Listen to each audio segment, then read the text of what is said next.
Jirou was a seemingly average boy living in modern-day Japan.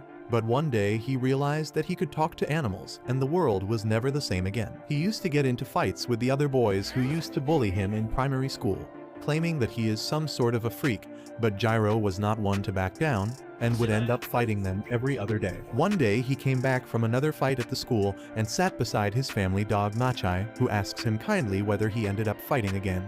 And Jirou replies that the boys at school call him a freak, so he has no other choice but to fight. Nachai talks to him in a calm voice, claiming that he shouldn't take their words to heart, as one day he would realize how incredible the power that he possesses is. Several years pass by and Jirou is a young strapping man now. But one thing hasn't changed at all: his ability to get into fights for absolutely no reason. He walks up to 3 high school punks beneath a bridge who warn him that their senpai is the head of the Demon League. But Jirou seems completely unbothered as he picks his nose, and replies that he doesn't care and think that his senpai is just a prick and nothing else. Hearing this, the goon gets mad and tries to punch Jirou, but he is too fast for the punk and dodges the hit easily before kicking the man down into the river. The other 2 boys get a little scared, wondering what kind of ninja moves were that. But Jirou is not someone who backs off easily and starts teasing the other 2 guys as well, forcing them into a fight. Both of them decide to attack him together, but they are no match for Jirou, who easily outclasses them and sends them all running beaten and wet. Suddenly Jirou hears the voice of someone from behind, thanking him for the help, and he turns around to see a crow and a cat walk up to him. The cat thanks him once again, claiming that lately those goons have been creating a lot of problem for them, but the cat is more worried about Jirou, as the goons might decide to take revenge on Jirou sooner or later. Jirou tells them not to worry about it, as he knows how to move around these situations. With that, he bids them goodbye and moves back towards his house. He finds his dad waiting for him,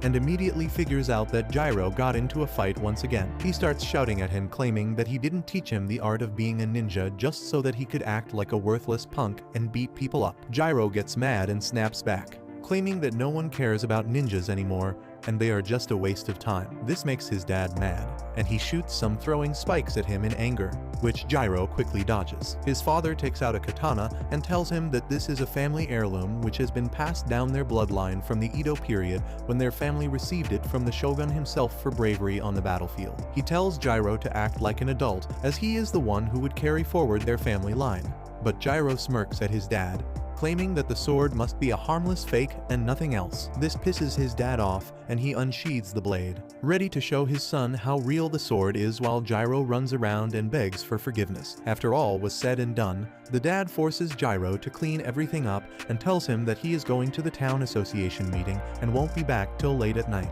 so he should lock up before sleeping. Jirou murmurs that he is not a child when suddenly the crow from earlier reappears and shouts at Jirou that they have an emergency. He claims that a cat in the woods seems to be in terrible condition and quickly leads Jirou through the forest, where he finds the cat laying on the soil in a puddle of blood. Jirou realizes that the cat is still alive somehow and wonders what might have resulted in this. He calls onto the cat, trying to make sure that it's still alive, and suddenly something happens inside the soul of the cat, as it seems like a demonic being just woke up. Jirou takes the cat back home and patches it up enough that it regains its strength slowly and finally opens his eyes. Jirou enters the room with some cat food and notices that the cat seems to have passed the most dangerous stage and should be fine now. He asks the cat what his name is, claiming that even stray animals have their own names, and the cat replies sarcastically that even if he told him his name, the humans are too stupid to understand any other language. Unbeknownst to him, Jirou is capable of understanding animal speech, and this freaks the cat out, and it hides beneath the bed, refusing to come out. Jirou tries to coax the cat out, claiming that he knows that the cat might be a little surprised. But he shouldn't be worried, as Jirou is completely harmless. The cat feels for any sort of spectral energy but can't feel any, which means that Jirou is just a normal human. But he can't understand how the hell can he understand animal tongue. Jirou finally decides to try some other way out and brings out his secret weapon, which is kitty treats. It doesn't take long for the cat to come out and start chowing down on the meal, while Jirou sits beside him, pleased with himself. After finishing the meal, the cat looks at Jirou, claiming that he is not a cat, but an immortal named Reigo. People also call them a mononoke. Jirou is confused. What the hell is the cat talking about? But Reigo explains that mononokes are magical beings that can take the shape of a human or an animal at will, and most of the humans have no idea about it. Some of them live amongst humans, while others prefer living in solitudes in the mountains or the woods. Jirou asks how he got injured, and Reigo replies that he was attacked by another mononoke. Jirou asks how did that happen, and Reigo replies that he doesn't have a good idea. He just knows that he was in a deep sleep for a long time, and he was woken up from his slumber and found himself completely surrounded. They wanted his assistance, but Reigo declined, so they ganged up on him and beat him to an inch of his life. Jirou asks why did he not help them, since they were also mononokes, but Reigo replies that he hates creatures like that, parasites that hide their weakness by hiding behind someone stronger. That strikes a chord with Jirou, while Reigo claims that he probably doesn't even believe him, so it doesn't matter. Jirou accepts that right now none of this makes any sense to him. But that doesn't mean that he won't believe Reigo. He claims that he can talk to animals, which is already weird enough, so he doesn't have to believe in something as weird as a mononoke. Later that evening, Jirou gives Reigo a good shower to make sure that he is clean, and notices that Reigo's wounds have already healed completely. He claims that now he believes that he is definitely not an ordinary cat, because earlier he just thought that the cat was just spouting nonsense as many people do when they are dying. He claims that Reigo reminds him of his old dog Nachai, even though they are complete opposite in personality, as Nachai was a really good dog. He claims that back then, he would get bullied often and would come back home with scrapes and cuts. Nachai would ask him to help her take a bath. And while doing that, Jirou would forget about everything that happened during the day and get relaxed again. Later that night, Jirou goes to bed, and around midnight, Reigo gets up on the window and says his goodbye to Jirou, claiming that he owes him for saving his life. But right now, he needs to leave. Reigo jumps down the window and realizes that even though his wounds have been healed, he is still not at the same strength as before. Before he could walk away though, Jirou appears behind him yawning, asking where is Reigo going. This scares the daylights out of Reigo, who asks how the hell could he get down so quickly. Jirou doesn't really care to answer though, and asks where does Reigo think he is going in that condition. Reigo claims that it's none of his business, and Jirou replies that he is the one who saved him. Reigo replies he never asked to be saved. Jirou did everything of his own accord, and besides, he wouldn't have minded dying back there in the forest. Jirou asks why he says so, and Reigo again replies that it's none of Jirou's business. Jirou gets mad and claims that he won't let Reigo go till he gets an answer. But this pisses Reigo off, who turns around bursting with demonic energy as he tells Jirou to shut the hell up and go back to sleep before he turns his windpipe into a personal scratching post. He tells Jirou that he shouldn't forget that he is a mononoke, a human eating specter, so it would be best that he gets away from him as soon as possible. Jirou is shocked to hear that, and just then another voice interrupts them. Jirou turns around and spots a huge man standing in the yard alongside them. Reigo realizes that he missed his opportunity to run away, while Jirou turns around to face the huge man and asks whether he likes to enter other people's houses uninvited. The man claims that Jirou should shut his mouth, as he is going to be devoured soon enough. With that, he turns his arm into a demonic arm and tries to snap Jirou in half. But Reigo drop kicks Jirou out of the way and takes off into the forest, forcing the huge mononoke to chase after him. Jirou is too stunned to move, while Reigo tries his best to outrun the beast after him, knowing that all he has to do is get some distance. But because of his injuries, he is not at his full strength yet, and the huge mononoke thrashes him mid-air down to the ground. The mononoke laughs at Reigo, claiming that he is not very impressed by the legendary Star of Doom. Reigo and tells him to calmly come with him, as he wouldn't want to kill a fellow mononoke. Reigo gets mad and starts bursting with demonic energy, as he claims that all they want to do is get his powers, so if they are willing to pay for it with their lives, they are welcome to take him back. Both the demons get ready for a showdown, but just when they were about to clash, Jirou shows out of nowhere with his sword and slashes at the man's arm, forcing him back as he starts bleeding. Reigo is shocked and asks Jirou whether he has a death wish and tells him to run away. Jirou claims that if Reigo dies now, then whatever he did to save him would be for nothing,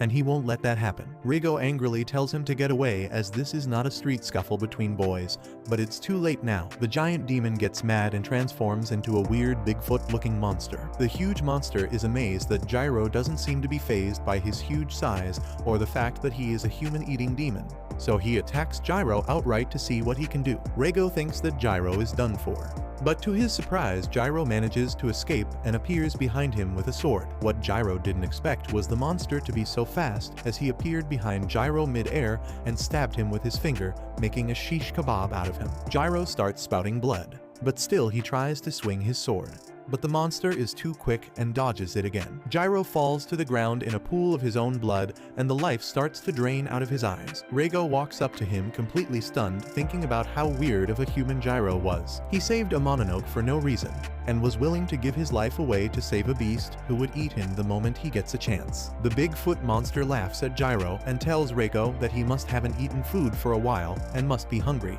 so he should eat the human and get back his strength so they could have a better fight. Reigo turns around with anger in his eyes and tells the mononoke to shut his trap, claiming that he is going to die soon. With that, he thinks about how he can eat Jirou and get back to full strength, but he won't do it, not after what he has done for a mononoke. Instead, Reigo collects all of his spectral power and dumps it into Jirou, sacrificing his own form to save Jirou's life.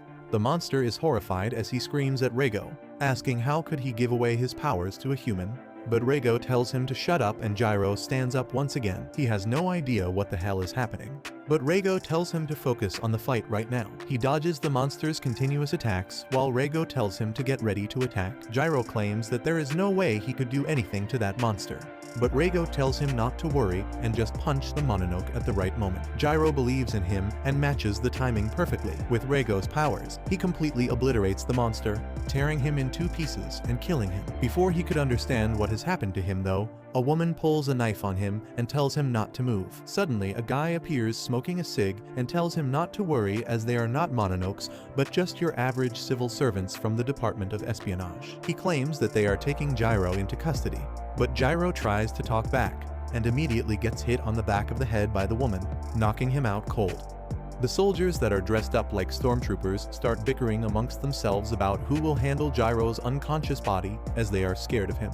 But before they could reach a decision, the woman who pulled up a knife on Jirou decides to take care of the situation as she dragged Jirou by his leg, as if he is a carcass that she just shot. Meanwhile, Jirou is lost in his dreams where he finds himself in a completely white area and spots Reigo standing in front of him, looking like a mist. Reigo claims that Jirou himself has a huge gaping hole in his chest, and that confuses Reigo till he looks down at himself and spots a huge hole.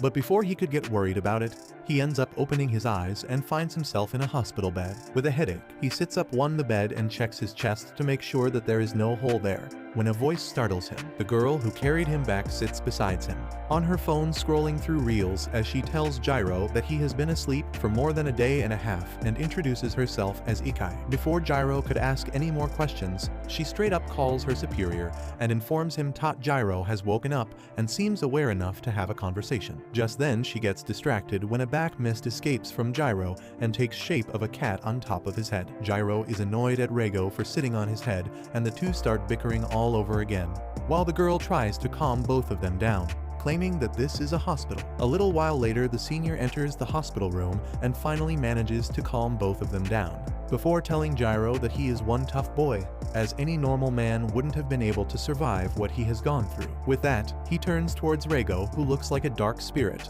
and asks how is he feeling.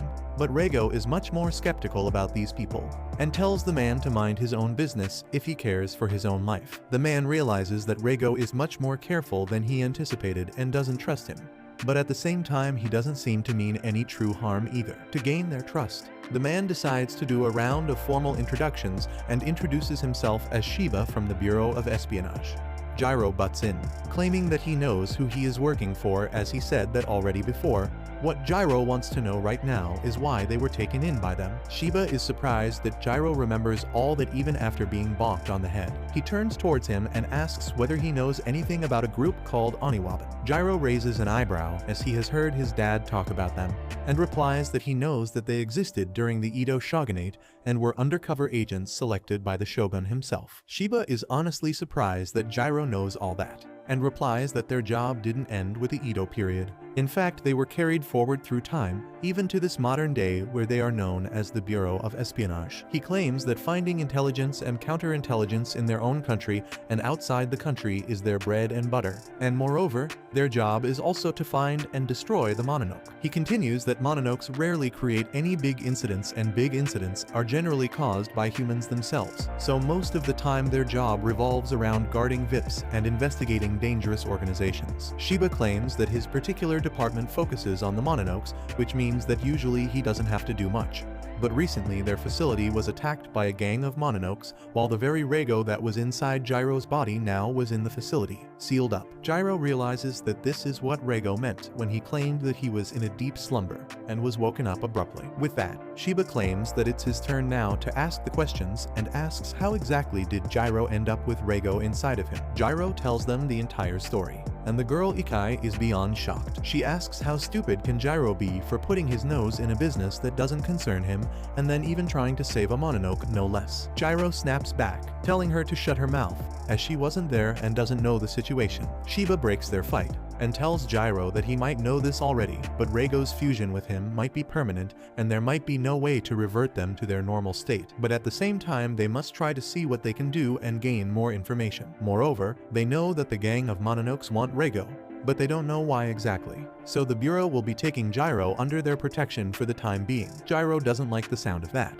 but Shiba claims that he doesn't really have much of a choice as a missing persons complaint has already been registered for him. He claims that Jirou will be shifted to a different facility the next day and warns that the hospital has multiple guards, so trying to escape would be completely useless. Jirou sits inside his hospital room all alone, bored out of his mind, thinking whether he will always be stuck in solitary confinement like this. Reigo laughs, claiming that he warned Jirou not to get involved, but he didn't listen. He claims that the Bureau is the one who sealed him away, so they are not going to treat Jirou like a human. And moreover, the mononokes who wanted to use Reigo's powers are still out there, and they won't sit with their hands tied and will surely try to get to Jirou. Before Reigo could even finish though, Jirou starts throwing a tantrum and gets up from the bed, telling Reigo to be ready as they are breaking out of here.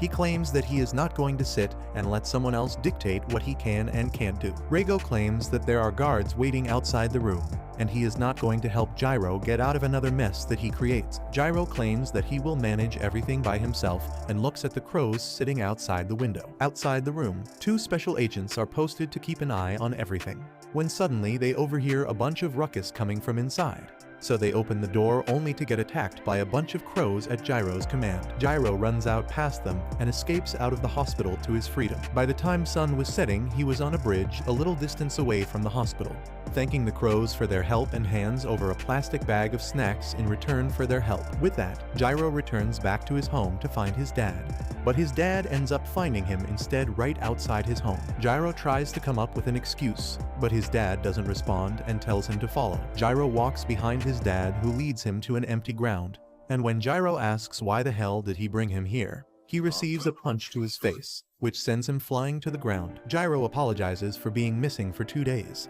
but his father claims that Shiba has told him everything, and how he was taken by the Bureau of Espionage. He claims that he can't believe his own son is merged up with a mononoke. Jirou is surprised and asks how the hell does he know all this, and his father replies that he knows everything because he himself was a member of the Bureau of Espionage once. Suddenly, Reigo comes outside of Jirou in his spectral form, claiming that he did feel weird about the old man and his deadly intent, and now he knows why he felt like that. The old man replies that he is not going to let the Bureau or a mononoke exploit him, so instead he is going to kill Jirou and Reigo before taking his own life as well. With that, he starts powering up while Jirou has no idea what to do. His father explodes into motion and tries to land an axe kick, but Jirou dodges away. It was not enough though, as the old man closes the distance before Jirou could ever react and lands a combo of punches that Jirou is not able to block. He falls to the ground again, bleeding from his mouth and breathing hard, while the old man claims that he was able to teach Jirou enough for self-defense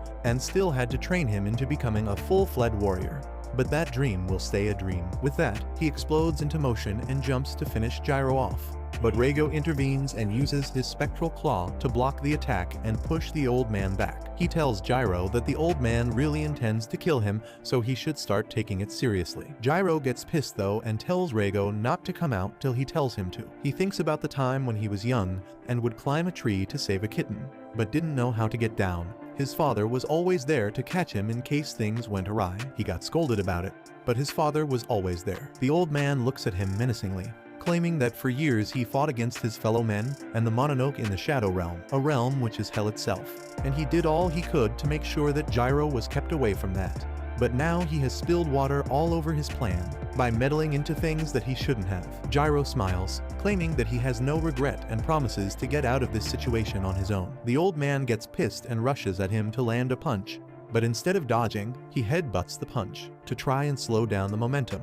But the old man is too strong, and Jirou is thrown back. Thankfully, he regains his balance mid-air and stands once again, blood running down his forehead. The old man realizes that Jirou is not going to back down even if he dies, and decides that he can't do anything about it. He admits defeat, claiming that he is the one who lacks the resolve, before walking off the ground. By the time night falls, Jirou is back in his hot tub, enjoying a soak when Reigo tells him not to go running to the death's door so eagerly because then Reigo saving his life would be completely meaningless. Jirou smiles and calls Reigo his partner, claiming that now they are both in it together. Meanwhile, the old man gets a call from Shiba, who claims that they were worried when Jirou escaped the hospital. But if he is at his home, then everything should be alright. He claims that they are going to send in a car tomorrow to pick Jirou up, as he is now going to be one of them, and someone that they very desperately need.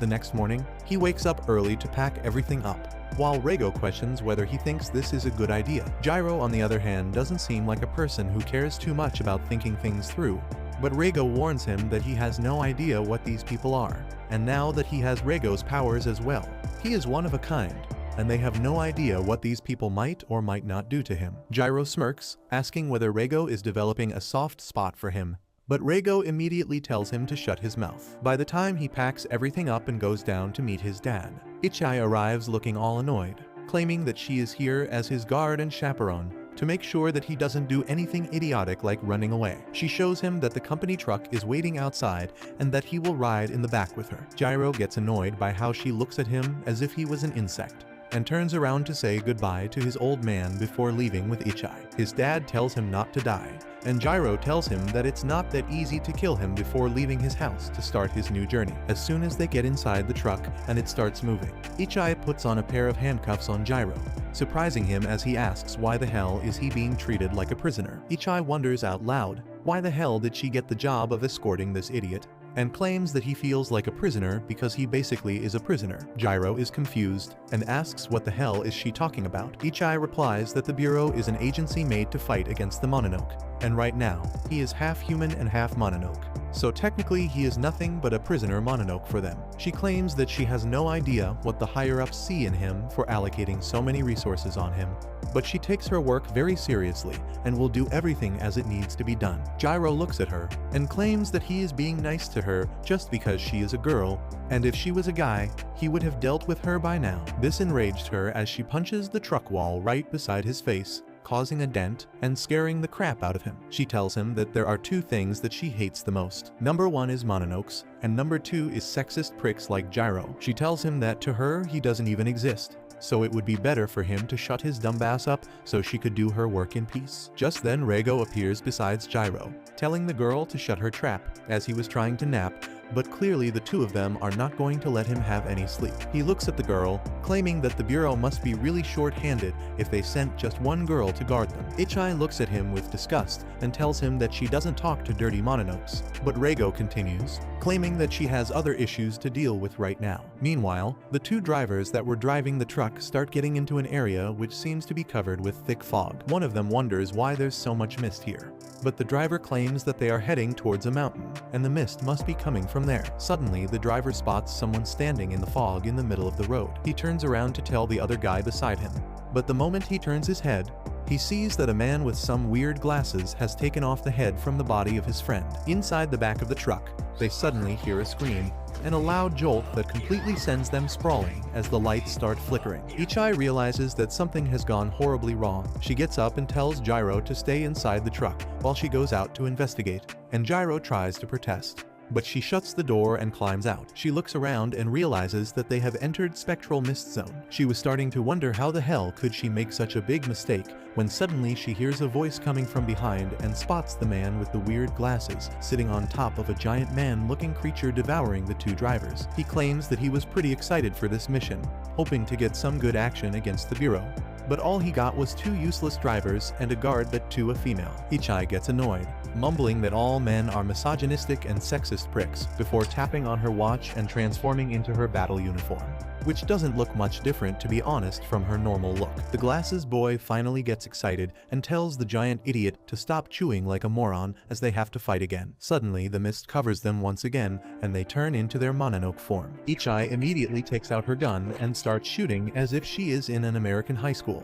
But the giant doesn't seem to be affected in the least, as he simply blocks everything off with his arms. Meanwhile, the other guy uses the distraction and attacks her from behind. She manages to dodge it, but is thrown towards the giant. So she quickly takes her knife out and stabs it in the giant's fist, barely saving herself while trying to slash him as well. She lands back on her feet and realizes that this isn't going to be easy, as she is against two mononokes and both seem to have their own special abilities. She realizes that the giant is an idiot and doesn't really use his brain, but he is hard as a rock. Meanwhile, the thinner one is the brains of this operation. While she was thinking all this though, the thinner mononoke appears behind her and punches her straight into the truck. Inside, Jirou feels the thud of Ichai hitting against the truck and wonders what's going on outside. Reigo claims that they are being attacked by Mononoke. He continues that while Jirou was yapping with that girl, Reigo sensed that they have entered a spectral zone. Jirou has no idea what is he talking about. He makes it easier for Jirou and tells him that the spectral zone is basically an area which is separated from the human dimension and is the realm of the Mononoke. Jirou still doesn't really understand, but tells Reigo to help him bust out of these cuffs so he could go outside and help the girl. Reigo tells him that he can't do that because these handcuffs are specialized tools and are used to block spectral energy, so he can't do anything right now. Jirou gets pissed and claims that he will get Ichai to take them off then. But Reigo claims that he should just let the Bureau and the Mononoke fight it out while they scram, because to both of them, Jirou is nothing but a piece of meat to be used and experimented on. So why should he get involved? Jirou claims that there is a person fighting outside for their safety, and he can't call himself a man if he sits inside twiddling his thumbs and doing nothing. Just then, the conversation gets interrupted by the giant punching the back of the truck, splitting it in two, causing Jirou to be sent flying. The thin Mononoke jumps on top of the truck and looks at Jirou, claiming that for some reason he was told to get him back alive. But he doesn't really care much. He still gives Jirou 10 seconds to make a decision, whether he would surrender peacefully or become food for them. Jirou immediately turns to Ichai and tells her to untie him, but Ichai refuses. Jirou gets mad, calling her insane, but the thinner Mononoke claims that 10 seconds are over, and now he is going to be eaten whether he likes it or not. Jirou again tells Ichai to get him out of these cuffs, and the tense situation reminds her of her childhood. At the funeral of her own mother, who died trying to defend people against Mononoke for the Bureau, she remembers how she promised her father that she will start training from that day on and make both him and her mother proud. Ichai snaps her out of her memories, as he tells her that he knows that she wants to do her duty perfectly, and right now, that means freeing him from his cuffs. Just as the giant was about to attack again, Ichai takes a deep breath and cuts him out of his handcuffs, releasing all his powers. Jirou immediately jumps up in the air, and alongside Reigo's powers, delivers such a powerful punch that the fatty completely evaporates from Earth. The thin bloke is shocked to see his powers, and Ichai takes advantage of that, appearing behind him and slashing him to bits with her blade. Jirou gets back up and tells Ichai that she fought for them and he fought to help her, so that makes them even. Ichai looks at him with a bit more respect and claims that now that the truck is gone, they don't have much of a choice but to walk the rest of the way. It takes them a full day before they are able to reach the headquarters. The next morning, Jirou wakes up near the pier and starts brushing while thinking about everything that has happened to him in the matter of a single week. He found the existence of Mononokes, got attacked by them twice, and now he is here. His thoughts are interrupted by Shiba, who asks how is Jirou liking it here. Jirou claims that he hasn't had a single moment to himself, as he is always being monitored.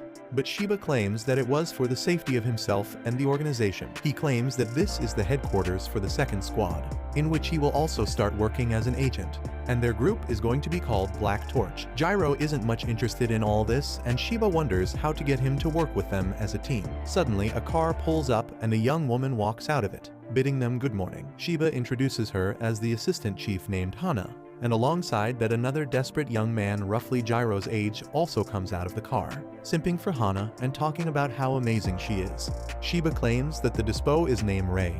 He is also a rookie who is joining them, but he hails from a notable spy family just like Ichai. Jirou immediately doesn't like the look of him. Once inside the warehouse, Rei approaches Ichai and calls her beautiful, which makes her blush, while he looks at Jirou with disgust, asking how the hell did a no one like him get in his unit. Jirou gets up and things were starting to heat up, when Shiba tells them that this is the perfect time and organizes a fight between them. They move outside of the warehouse and get ready for a showdown to prove who is the real man of the group. Reigo suddenly appears behind him, yawning, asking why can't he simply have a good nap without any disturbances, and Jirou tells him to go back to sleep, as he didn't wake him up.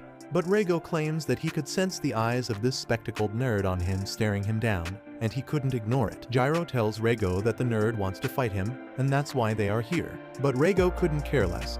Rei gets ready with his sword, and Jirou asks Shiba why the hell does Four Eyes get to have a weapon while he is without. Shiba replies that Rei belongs to an old family who served the shogun, and his family specializes in the art of sword fighting. He claims that Rei's ancestors were the ones that taught the shogun and the princes how to fight with a sword. Shiba claims that the nerd likes to fight with a sword, but it's no matter as Jirou can grab a weapon of his choice as well. Rei excitedly tells Jirou not to hold back and use the brand new weapon that he has acquired, pointing at Reigo. Jirou responds by telling him that Reigo is not a weapon and is only a cat, who has nothing to do with this duel as it is between the two of them. Jirou turns towards Reigo and tells him not to interfere during the fight. Reigo claims that he doesn't care and is heading back to sleep. With that, he disappears. Suddenly, Rei drops his sword to the ground and turns around, claiming that it isn't going to be fun this way. Jirou is confused, and the nerd replies that it's a handicap, since if Rei fights like his usual self, it would be over too soon, and it won't be any fun for the spectators either. He claims that he would even close his eyes to make it more of a contest. This pisses Jirou off completely as he gets ready,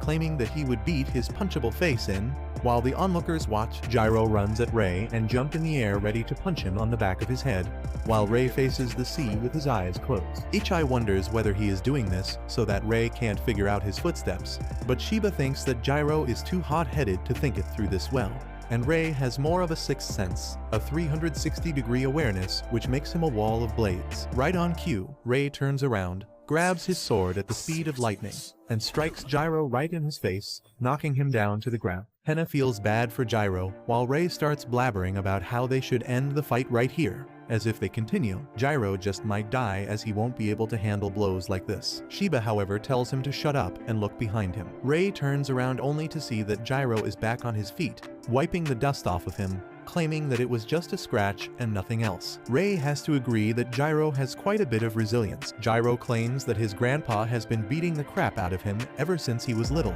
so Rei's little swordplay won't do anything. Hearing someone call the art of swordsmanship a play triggers Rei, as he claims that the art that he has been gifted with has been in his family for centuries, and it is the art to kill. Disrespecting it is an offense punishable by death. Jirou simply smiles and tells the nerd to bring it on and punish him if he can. Shiba realizes that something interesting is going to happen, and tells Hena to record properly. Jirou rushes at the nerd once again, just like the last time, and Rei thinks that Jirou is the kind of guy who would rush at things the same way till it works, but that won't be helpful against him. Rei decides to finish it all with one powerful slash, but to his surprise, the moment he slashes at Jirou, his sword breaks into two, and he is met with a powerful punch to the face which knocks him to the dirt as blood spurts out of his mouth. He thinks about how this could have happened, and realizes that Jirou was aiming for his sword to begin with. The first time when he got hit, he mapped the attack, and when he tried the same thing the second time, Jirou was able to time a counter perfectly. Jirou laughs and claims that now they are both at equal points, but he doesn't have the crutch that he used to call his sword anymore. Jirou asks whether he would like to admit defeat, but the nerd is tougher than he looks as he wipes himself and puts his glasses back on before running at him for another clash. They both start whipping each other, throwing punches after punches, hitting each other's in the face multiple times, and soon both of them get knocked out. A little while later, the nerd wakes up and finds Jirou sitting on the ground nearby. Jirou tells the nerd that he just woke up a couple minutes ago, which means that the fight was a draw. But the nerd admits that Jirou did wake up first. Jirou throws him a can of juice and claims that the nerd could have actually killed him with the first attack if he wanted to, and the only reason why he was able to break his sword during the next attack was because it was a wooden replica. If it was an actual sword, he would have been done for. So like a gentleman, Jirou accepts his defeat. The nerd is actually surprised by the maturity that Jirou suddenly showed, but that all goes away as soon as the nerd tried to open the can, and the soda splashes all over him, while Jirou laughs like a maniac, claiming that he shook it a lot before handing it over to him. Rei throws the crushed can back at his face, and together they both go inside the shed. Back inside, Hena seems worried about the two boys, wondering whether they would do well, But Shiba claims that today was just a fun activity. The real test will begin tomorrow on the field. Hena is surprised, claiming that the two boys are still complete rookies. But Shiba claims that live missions are the best sort of training for anyone. The very next morning, Jirou, Ichai and Rei get suited up for their first mission as a team, and Hena can't contain her excitement as Shiba briefs them. He tells them to hold the button on their left wrist, and immediately the suit transforms into their everyday clothes so that they can blend in with the public. Shiba then tells Jirou to double tap the button, and the moment he does that, he turns completely invisible to others. Shiba claims that the invisible mode is still a new addition and should be used sparingly as it has some negative effect on other gear. He tells them that they will learn the rest while using them and loads them up in a car before leading them to a shrine. Jirou wonders what the hell are they doing at a shrine, but Shiba claims that the shrine is one of the hidden locations of the Bureau, and they are here for some things. On the way, Jirou notices a guy in a hoodie eating a chocolate bar as if he is an animal. But he ignores the man and moves on. Shiba comes across one of the agents and starts begging him to let them use the facility. The agent is a little hesitant, claiming that Special Operation Division 1 team is supposed to come today and nothing good ever comes out when two teams collide. Shiba claims that they would be out before the first division comes. Jirou asks Ichai what the hell is the first division team, and she replies that it's basically the Bureau's best operatives. They have the most manpower and the agents are all cream of the crop, which is basically the opposite of their Division 2 team. Shiba takes them inside and through hidden staircase, leads them to an underground chamber below. He turns around and asks Reigo if he will be okay, and Reigo immediately appears and tells Shiba that to shut his trap up. Shiba laughs and opens a vault before revealing that this is the place where Reigo was sealed. Jirou spots a huge rock in the middle of the room, and Shiba explains that this is one of the few sanctums with these special rocks that subdue spectral energy, leaving the mononoke completely defenseless. With that, he claims that he is taking Ichai with him to question some people above, and Rei and Jirou should ask Reigo about the day he was sealed. With that, Shiba leaves, and Reigo tells Jirou that he has no idea what happened the day he was sealed as he doesn't remember anything. Jirou tells him to stop joking as there is no way he would not remember something that important, but Reigo angrily replies that he doesn't need to lie about it. He simply doesn't remember anything. Before Jirou could argue, Rei claims that amnesia is not far-fetched in cases like these, so most likely Reigo is telling the truth. He claims that Reigo must have been transferred into a special rock like this, which is basically hell for Mononoke, and no one comes out of this unscathed. Reigo must have been lucky that he only got some amnesia. With that, he turns towards Reigo and asks what happened the day when he woke up from his slumber. Reigo replies that he woke up surrounded by a bunch of Mononoke in this chamber, and they shoved a tablet in his face through which a man talked to him, and claimed that he wants Reigo to lend them his power so that they could eliminate the humans. Reigo wasn't interested though, so he managed to fool them all and run out of there before anyone could do anything. Jirou thinks that the only way to sort all of this out is to beat the crap out of all the enemies that come in his way, while Rei shouts at him and calls him an idiot for thinking that way. Suddenly, they are interrupted by the same man with a hoodie that Jirou saw earlier. He drops his chocolate and suddenly appears between Jirou and Rei while talking to Reigo. Both Jirou and Rei react with a punch, but the guy is too fast and he disappears and appears in front of them again. Reigo tells Jirou that he needs to be careful with this one, but Jirou is excited to fight as both him and Rei transform into their suits, wondering what kind of a mission would this turn out to be. But that's where this video ends. Remember to like and subscribe to the channel. Thanks for watching, and I'll see you next time. I heard that you